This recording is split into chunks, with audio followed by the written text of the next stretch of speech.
The Message paraphrase says, showing us the way, one foot at a time, down the path of peace.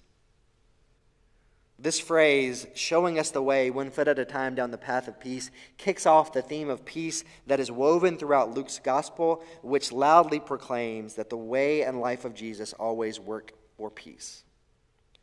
Our lives may be full of busyness, especially during this season. We may be a little bit too sophisticated to believe that God can still speak in strange ways.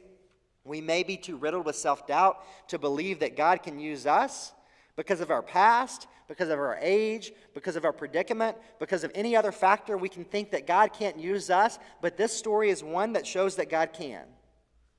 And we can make space.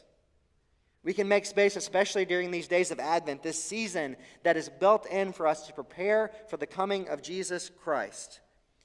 We can make space for God to move. And maybe when God moves, we will become people who speak words of truth and live prophetically in a world so desperate for healing and justice. So we have a choice to make, friends. A pretty simple choice is, it's simple and yet profound. It's simple and yet risky.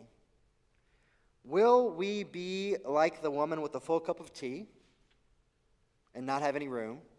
Will we be like Zechariah at the beginning of the story, who's full of duties and busyness but doesn't have room for disruption?